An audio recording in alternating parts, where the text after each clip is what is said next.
Welcome to the General Principles series. Today's video will be on the myth of genius, part 1, what's really going on, and how you can become a master. Also a little bit on free will. Alright, I'm super excited to make this video for you guys. This is an issue I feel very strongly about, and one that I know can make a huge difference in how we, especially younger children, see the world and in our level of self-esteem and development. So 3 things before we start. The video will refer to various books and links, and I'll put in all the recommendation and links from this video in the description to the video. So you don't have to jot everything down or worry where they're all going to be at the end. All right. Number 2, there will be a lot of talking information in this video, and I might talk fast. So you may want to consume this video kind of slowly. So go back to certain parts, ponder what I've said, see if you agree, and think how it applies to your own life and experiences. I think you'll get more out of it that way. Finally, number 3. I don't claim to have all the answers, and there may be flaws in some things I present in this video. In fact, there probably are. But my hope is that even with the flaws, this video will help you greatly on your journey. Okay, let's dive in. So what is the dictionary definition of genius? So if you Google it, the first thing you'll find is exceptional intellectual or creative power or other natural ability. The focus of this video and the next few videos will be on demolishing this natural ability portion. So I want to demolish the myth of genius and argue that there is no such thing as a genius. Not Mozart, not Einstein, not a single person. Why do this? I'll discuss this at length in the final video, but in short, it's not to hate on these people or to take anything away from them. Quite the contrary, it's to show you how awesome they truly are and to make more of you feel empowered and feel like you can achieve great things too, and to make you aware of what it takes. All right, so here's a key quote that I absolutely love and that you should keep in mind for these videos. It's by Arthur C. Clarke. Any sufficiently advanced technology is indistinguishable from magic. So I'll leave it at that. So like if you were to go to the ancient Egyptians, let's say, and fly in an airplane, they might think you're some sort of god. All right. So let me give you guys a quick toy example. I'm going to make up a relatively complicated multiplication to do in my head. So let's try 34 times 36. That's 1224, 1224. How long did that take me? 3 seconds. You probably think I'm a math genius at this point, or that I cheated. If you think I cheated, you're right, but not in the way that you think. I didn't calculate the answer beforehand. I simply used a special calculation trick. So for details on, by the way, if you're interested in that trick, see trick 2, the video on my Art of Math series on the channel. That's the AOM part on the piece of paper. All right. So you might think that I was a genius or just talented at math just because you didn't know how I could do it so fast. The same thing is going on with this horrible, destructive myth of genius. Not one person that we think of as a genius is some genetically gifted mutant. There are no geniuses. All the people that our society regards as geniuses are just so far advanced that we find it easier to comprehend their ability by putting them in the genius bucket. People, especially ignorant people, love simple explanations. So if there's one thing I have to give to the genius explanation, it is a simple explanation, so it has that going for it. So I want to give you guys my take on what I think is really going on with geniuses and hopefully demolish this harmful myth of genius forever. All right, so here you have 2 theories. You have the traditional genius theory, which is that they're geniuses, i.e. rare individuals who are born with extraordinary natural, intellectual, or creative abilities. And then you have my theory. It's not my theory. There's plenty of people that would agree with me, but this is just the thing that I'm going to advocate. So I'm not taking all the credit for this theory, just maybe this little flavor is my contribution and simplifying it for you guys, but plenty of people are on the same page. So again, I'm not I didn't invent this whole thing. All right. So here's sort of the mastery or PCC theory. So there are no geniuses. All a genius is is a person with a super high level of mastery, so that's the key word, mastery, in an area or in their method of thinking, which might correspond to mastery in multiple areas. So for example, Da Vinci would be a good example of that. Leonardo da Vinci, that is. People ignorantly refer to high mastery as genius because they just can't fathom how someone can be that good at something.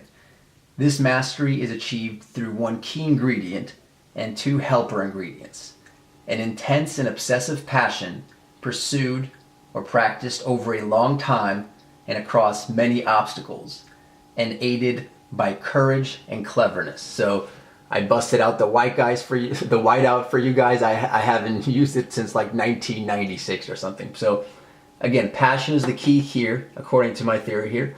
So passion, that's the P, and the courage and cleverness are the other C's and C. That's why I called it PCC. All right.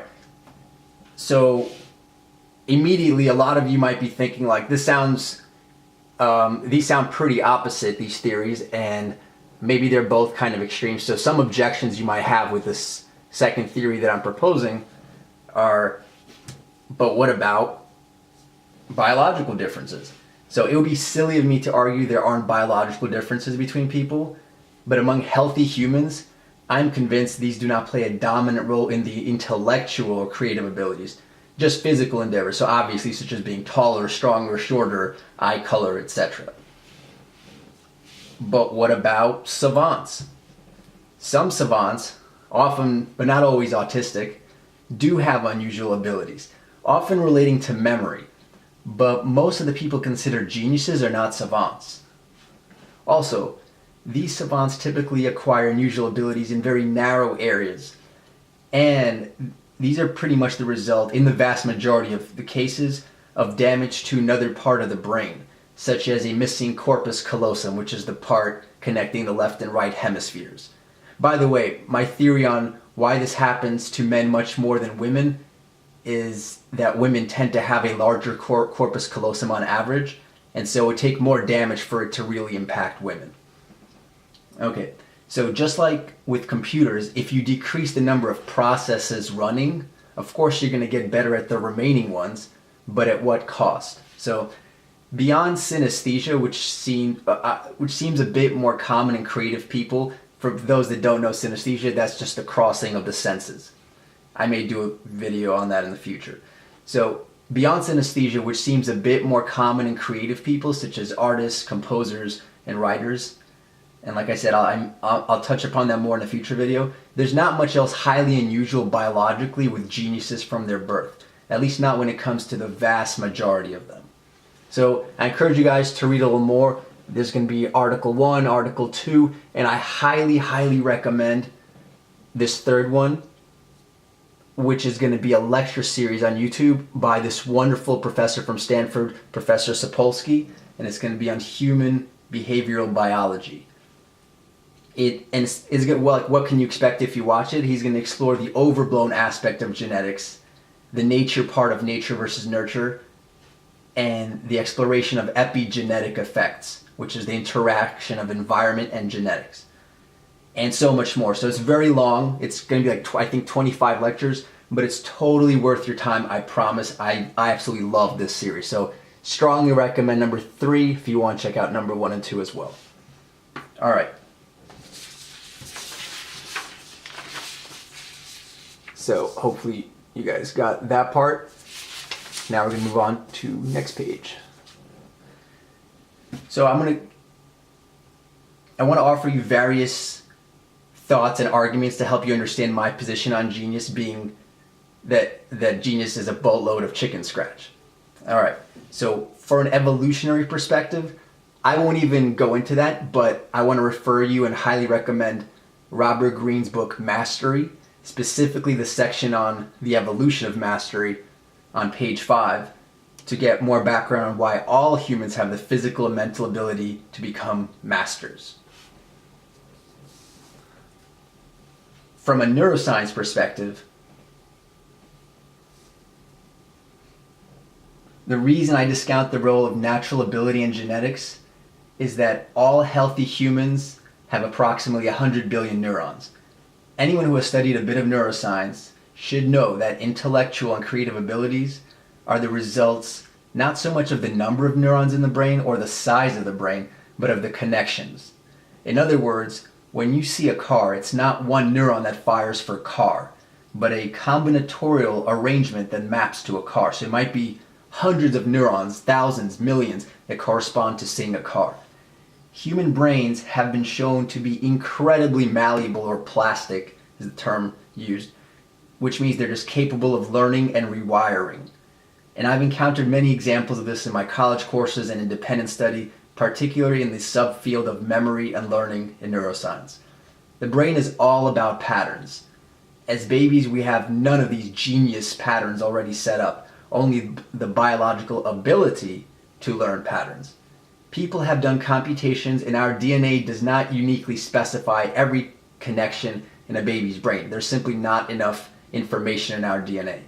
Instead, it specifies a high-level blueprint based on what has worked well in our previous evolutionary history, and it is the environment which directs the details of how all the cables get hooked up in our brains. If you study any genius, you will find that he or she had an unusual environment, a background life story that creates unusual advantages and allows for mental connections that others don't normally have. So, for example, Michael Jordan and his history of the long jump, Da Vinci and his having no formal education and being illegitimate, Einstein being rejected from academia, etc. I may say more on these points in the next few videos. This has nothing to do with genetics. That's the point. The more patterns you learn, the better you get at learning even more. The negation of the statement is true as well. So, for example, if you examine children that have been extremely abused or part of rare cases of growing up in the wild, they've missed this early learning of patterns and have a much harder time becoming normal adults. You can think of it like Tetris, where if you miss a few early rows, then it gets much harder, not impossible, just harder to clean it up later on. The poor get poorer and the rich get richer, basically. So I want to offer you, so basically the neuroscience perspective, it's all about patterns and not so much about your initial biology. And the environment helps shape these patterns. So now for a high level, basically just basic perspective. While it's a master's unique background that forms his or her interests and passions, it is the practicing a lot that makes him or her get really good, almost unbelievably good.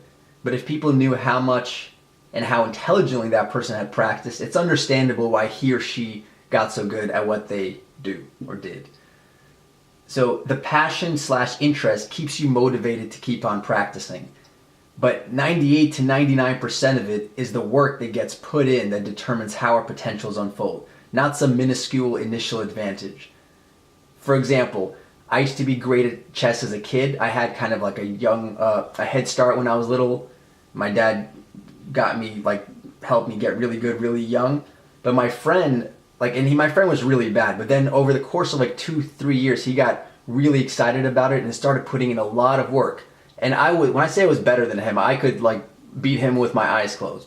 Over the course of 2-3 years, he started beating me. So that's just to show you a personal example of work being a huge factor, the determining factor here.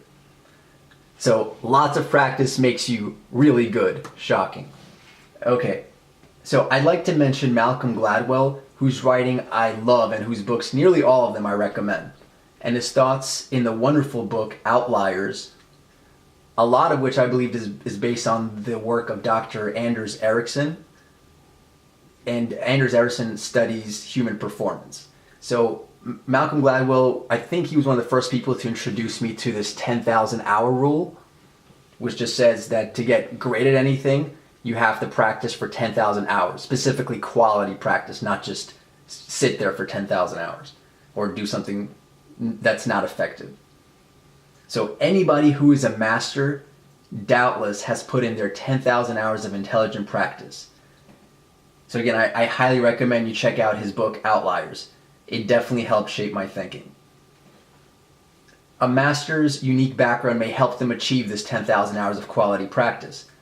I absolutely love Gladwell's example of hockey. So he he gives the example of how a disproportionate and statistically very significant number of NHL athletes, hockey league athletes, had birthdays or have birthdays in certain months of the year. This can be explained because at puberty, if you're slightly older, the boys that are slightly older tend to be significantly taller and stronger. And so during that sensitive period, they're going to get funneled into better teams with better coaching and get more practice time, which basically gives them an even further advantage. So this hockey league example demonstrates a very key concept, which is that environmental differences can cause a compounding of early skill differential, which leads to staggering differences over time, which makes it feel like there's just completely different types of people, and hence the Arthur C. Clarke quote about advanced technology seeming like magic. So maybe the folks, they started out kind of similar, maybe someone was a tiny bit better, but if you caught them at that time during puberty and through societal practices, we artificially exaggerated those slight differences, then some people get funneled into great athletes and others don't have an NHL career. All right, so here's a more complete view and schematic of my theory. Your early environment shapes your disposition. So that's early environment shapes the disposition, which leads to your interests, which at some point, if you follow and investigate, leads you to something you're truly passionate about, which makes you eager to practice that thing intelligently over time and across obstacles, which leads to mastery, and high levels of mastery are termed genius. So basically we're going down this loop. I just ran out of room, so from passion we go, you found your passion, lots of quality practice, mastery, high mastery. Now, these are really the same thing. I just wanted to emphasize that if there might be masters, but people that are even better masters might be called the geniuses. You could think of these two as just one bubble of mastery. So notice there's this like loop, and this is where you're going to be spending most of the time, which is you're doing lots of quality practice to pursue your passion, but you're going to encounter obstacles. And then I'll go into this in a little bit. So in other words, genius is more accurately thought of as high mastery and is just an end product or emergent phenomenon. So it emerges from passion applied over time. So we don't start over here like we're born little baby geniuses and become adult geniuses. You become a master through this process. So this emerges. Side note, kind of a tangent, but kind of interesting. So human consciousness, a lot of times people have trouble understanding it or don't believe this because to them they think in terms of like black or white, all or nothing. But human consciousness also is an emergent phenomenon from networks of neurons. So the neurons don't seem very intelligent or conscious, but all of them together create this thing that emerges that's pretty awesome, which we call consciousness. All right. So here's a summary of how you can become a master. If you want to get not just good, but great at anything, you must first find the thing that you are passionately in love with. That is the key that will get you to practice the subject a lot and put in the right intensity, focus, and direction to develop in an extraordinary way. Once you've found your passion, you must have the courage to pursue it. Originally, I was going to just leave it at that passion is the secret ingredient, and it kind of is. But then I realized that what your passion is or becomes, and finding your passion might be or are largely out of your control. The secret ingredient behind the secret ingredient is the courage to pursue your interest and your passion once you found it and in the face of obstacles. You will find your passion naturally the more you explore your interests, but at various steps in the journey, you will need to stick to that passion in the face of external obstacles such as financial, like money, social pressures, physical comforts, etc., as well as internal obstacles, which might be self-doubt, self-imposed mental limitations, all sorts of stuff. in my own life, pursuing my passion of music has been easier said than done. There have been many scary moments where I needed courage to continue pursuing my passion and avoid other, quote, safer or more lucrative routes. And by the way, those safe routes are not ultimately safe because they will make you miserable and depressed in the long term. So the only factor that is truly in your control, at least at this point in the video, the only decision that is yours to make is the courage to pursue your passion or things that interest you. So the way I kind of think about it is we have this nice schematic over here, and courage is the fuel. That's what gets this reaction going. So courage is the fuel that allows this reaction to proceed fully from left to right. You'll need ongoing infusions of courage to sustain your journey to mastery, especially when you lose your connection to your passion or feel doubt or face other obstacles. However, if your passion is high enough, you'll need less and less courage because courage will become automatic. You just won't be able to imagine yourself doing anything else.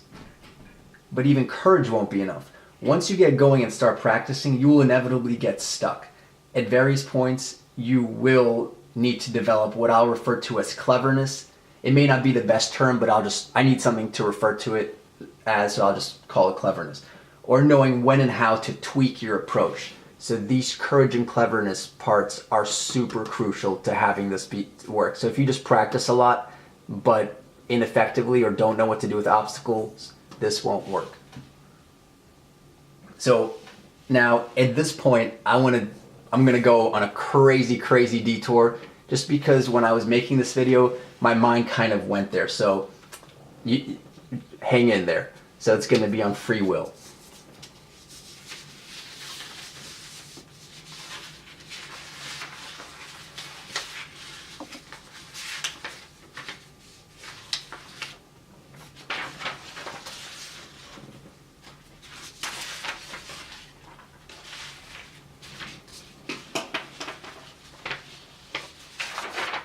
All right, pardon the interruption, folks. So, quick note. I hesitated including this section because it's a wild tangent and it risks distracting you guys from the main theme of the video, that there is a myth of genius, but I thought many of you might derive a greater benefit from seeing my thought process, which will be a sort of stream of consciousness process, questioning my own ideas as rigorously and honestly as I can, no matter where it may lead. I also thought that it would be useful to include this next part to show you guys some of my process, which can be tortuous and torturous, before presenting a seemingly obvious and streamlined set of ideas to you guys. So, you know, there's work that goes into it and it can be a messy process. That's normal. All right. So, upon further reflection, I realized that courage itself can be a product of intense passion. If you're passionate enough, you'll find the courage automatically. In fact, it will feel as though you don't need courage because you can't imagine yourself acting in any other way. In other words, you don't make the decision to be courageous. If you're passionate enough about something, you're automatically going to be courageous. People often think that you save your family or a neighbor from a fire because you're courageous. I'm not so sure. I think it's because your passion and love for your family and for your moral sense of what is right and heroic makes you be courageous. And for those that don't act heroically, that sense is just not as high. This got me thinking whether you actually have control over anything. Do you have free will? So the short answer is I have no idea, so I'm going to be completely honest. The long answer: if you want to get really particular about it, and I will here, but I don't want to obscure the main point too much, that the notion of genius is a myth. You could argue that your environment determines your courage and your passion too, and there is no free will at all. That the feeling of free will is just an illusion. And in that case, the best takeaway might just be to have fun and enjoy the roller coaster of life while it lasts. But I believe we operate as though we have free will. So even if it turns out that this is an incorrect assumption, it's more practical and beneficial for our daily lives. You may want to see Baumeister's thoughts for more on this. Also, I don't like to get too deep into the philosophical weeds because I've found 99 times out of 100 people get nothing useful from it for their daily lives. Scratch that. So this potential lack of free will really bugged me, and so I thought that even the idea of having fun on the roller coaster of life was incorrect. Because who are we to choose to have fun when even that choice was determined or might have been determined in advance? And so I thought, is there really no way out of the situation? And then it hit me that maybe the Buddhists have it right. You don't have to do anything on the roller coaster of life. Just be. Don't be present even. Don't do anything. Just be as you are and go with the flow of your intuitions, feelings, interests, likes and dislikes, like a river. Just be. Don't try to become a genius or a master or any of those. Pursue your interests if you want to, and just be natural to who you are. If it is part of your path to become a master or, quote, genius, then that's what you will become and lean towards. There's no shame if you don't become a master. With that said, I'm naturally inclined to continue making this video and the next few, even though this idea that I just mentioned of just be may be the most profound thing I've ever realized. And if you were to just stop the video right here, that would not be so bad, unless of course your curiosity gets the better of you. So, is any advice necessary at all? Are we not just automaton little robots acting out of reactions to our early environmental programming? Maybe. Could be. Perhaps. There's kind of two ideas, two potential things, so I really don't know, but maybe there's two ways out of this no free will sort of thing. One of them is advocated by Professor Penrose. A lot of people have sort of ridiculed it and dismissed it, but we don't know for a fact that it's not right. So there might be some quantum mechanics going on in the brain. Probably not, but who knows. There's another theory, sort of idea I have, which you might want to check out my video on chaos theory and symmetry breaking. So when we have patterns in our brain that are sort of like ambiguous and not fully resolved, some kick from the environment may kind of throw in a little bit of randomness or help resolve that and set us on an interesting loop. So on an interesting new path. So anyway, I'll just leave those sort of two ideas, and I'll provide links for this stuff in the video. So this stuff might break this deterministic loop without the free will. So we might have freedom of choice to an extent, at least in the little things, who knows. Now, I want to point out kind of two interesting things. So some evidence against free will. I guess I'm kind of muddying the waters and being bad with my terminology of free will and consciousness. They're not the same thing, but I just thought I'd mention these two things. So there's an article which I'll link in the notes about how your brain actually reaches a decision before you are consciously aware of it. In other words, we could measure your brain, and when you tell us you've decided, we can measure that your brain already knew what you were going to do before that moment. So I'll provide a link for that. So that sort of tells us you're not really in control. You think you're making the calls, but maybe you're not. And another thing, this is not super related, but it kind of is. So there's this wonderfully fascinating theory and book by Julian Jaynes called The Origin of Consciousness in the Breakdown of the Bicameral Mind. So in terms of bicameral, that just means left hemisphere, right hemisphere, and they're kind of two separate pieces not talking to each other. So I'm going to provide a Wikipedia link. There's also the book, so I really encourage you guys to check this out. It's fascinating. One of the premises is that, for example, in ancient times, when you read like Homer's epics and there's Odysseus or whoever talking to the Greek gods and they say, with the power of Zeus or Apollo, he leapt into battle. We take it as sort of like metaphor, like they're using colorful language, but really, his theory is that maybe they actually were hearing voices in their heads, but these weren't actual voices, like they were crazy. The left hemisphere and right hemispheres may have not been connected by the corpus callosum, which is the part that connects the left and right parts of the brain. So, in other words, they would get an idea and they wouldn't know that they were themselves the creators of that idea, and say they thought they were hallucinating a voice and that voice was telling them what to do. So that's a pretty interesting idea. and it kind of relates to, so they were sort of like schizophrenic. So there's so much, basically this is super fascinating. I encourage you guys to check it out. Although it's pretty radical and like a little controversial, there's some evidence to back this up, so this is not a completely crazy idea. All right, so it doesn't really matter at the end. I think I got it. So we may or may not have free will, but even in the case that we don't, that means that your actions are determined by the previous history of the universe.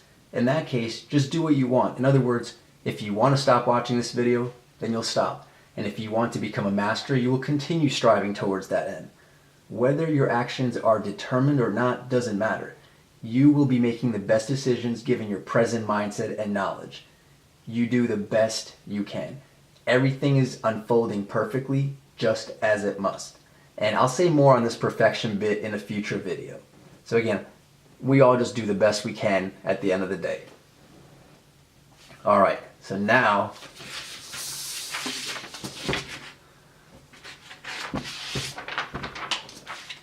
we return to our regularly scheduled programming. So back to the main theme of the video. Here are the steps to becoming a master. There's the schematic that I showed earlier in the video, but for some of you this might be more helpful. Okay, so here we go. Step 1, find your passion. Step 2, when the path forward is clear, practice till you become a master or encounter an obstacle, whichever comes first. For obstacles, go to step 3. During hard times, have the courage to pursue your passion all the way to mastery or the next obstacle, whichever comes first. If this works, return to step 2. If courage alone, so if it worked. If courage alone is not enough, go to step 4. To overcome any obstacles that determined practice and courage alone can't handle, you need to make a change. Change your approach. Be clever. Now I'm just going to refer to it as cleverness. This might not be the best word, but when I say clever, I'm referring to sort of this whole box. So this may involve an internal change, which you could think of it as kind of changing your software, your attitude or your thinking. One really awesome sort of motto that I've been really using in my own life lately, and I'm definitely going to make a video and talk more about this in the future. So an example of this would be viewing every problem as an opportunity. So instead of being upset like, oh my God, I have a new obstacle or problem, you see like, what can I learn from this? How can this be to my advantage? So this is a really interesting idea, and I'm going to say a lot more about this. So also there's an external or like hardware change. You could develop new skills if you're stuck, change your environment, recruit others to help you. So maybe you don't have years and years to become an expert at something, so you recruit an expert. All right, so that's the process, and I want to just tie it back. So that 4-step process is basically related to this schematic, which is kind of running through this loop. So here's a key question, which is, and also I want to mention that step 4 is often the hardest step, together with step 3 of courage, because you may not know how to change your approach, but necessity, time, and practice are the mother of invention and cleverness. So I didn't write over here, but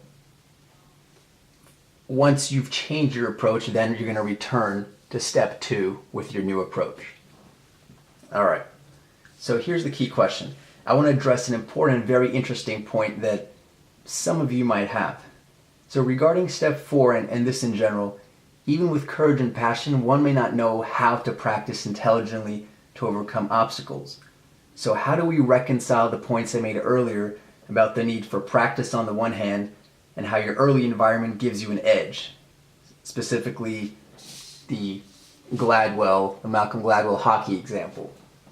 Does this mean life is unfair? Perhaps this is where luck comes in. Your time, family, place, circumstances. So this really stumped me. I had to think it through. So my answer is, for now, no, it's not about luck. With enough courage, one's passion guides one to developing cleverness and making the best out of the situation. So while Gladwell is right that there are cases such as Bill Gates, who was lucky enough to have early access to a lot of computer time, there's also Mark Zuckerberg, who grew up when computer time was more available. Upon further reflection, it seems to me that saying that Bill Gates was lucky is putting the cart before the horse. The real explanation is, so this part's really important, I want you guys to pay attention to this, is sort of like an interesting idea, that his unique privilege with computer time developed a passion in him that was unique for that time, and that's why he became so successful financially. I was thinking to myself for a moment, and one might be tempted to think, oh yeah, but what if I were a poor kid growing up in the era of Bill Gates and wanted to do stuff with computers? I just wouldn't be able to afford it. See? So there you go. It's unfair. It's luck. Incorrect, because you're hypothesizing impossible situations. You simply could not have had that level of passion for computers not having grown up around computers. Or another example, if someone says, well, I couldn't be a singer-songwriter because I just don't have the natural talent. My response would be, you have more than enough ability, you just don't have a strong enough interest in it.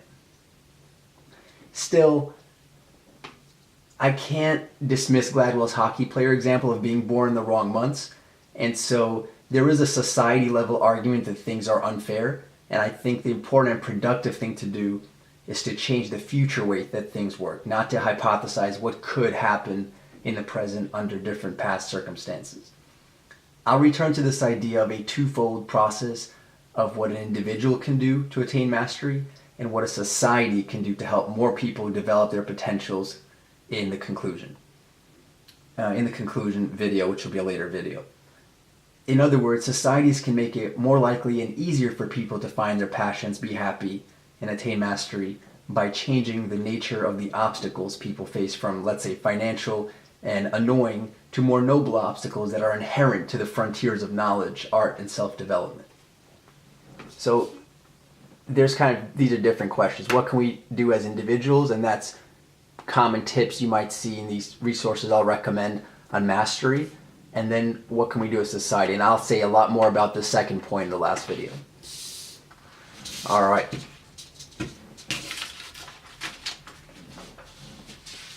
We are nearing the end, folks. So here's just some recommended reading and some quick thoughts. So the book Mastery by Robert Greene is a general outline of how to become a master with great examples, especially if you want to learn how to master something or become one of those, quote, geniuses. I really recommend this book. I'm really enjoying it. There's only one part in the book that I just strongly disagree with, which is when he talks about the inborn drive, like that passion element. I think he's completely wrong about the origins of the disposition and interest, and that it's not inborn, that it's not from the genes or mystical stuff, just like he tries to dispel it for the step of genius later on in the chain, but I don't think he goes far enough early in the chain. So the chain is all environment and all doable all the way back to the beginning. So it's the early environment that shapes your disposition, which leads to your interest. Other than that, I absolutely love this book. All right, and finding it really helpful. This second book, The Obstacle is the Way by Ryan Holiday. If you want to learn how to overcome obstacles, if there's something plaguing you, fantastic book. Probably one of the 2 best books I've read in the last 10 years. I hope that's a high enough recommendation for you guys. Outliers by Malcolm Gladwell. It's a very engaging study of people who are outliers. Finally, these are all by Josh Waitzkin, so he has his book, The Art of Learning. The movie Searching for Bobby Fischer, about a chess prodigy, is based on his life. And then he's also won martial arts stuff. He's an amazing person, so highly recommend this book. And also his podcast with Tim Ferris. And I'll provide links to these things in the description. So as a reminder, I've put up all the recommendations and links from this video in the description, so be sure to check that out. Stay tuned. So that's it. Stay tuned for the next part where we're going to examine specific masters, not geniuses, masters. So Einstein, Da Vinci, Bach, whoever comes to mind. All right, see you guys in the next video.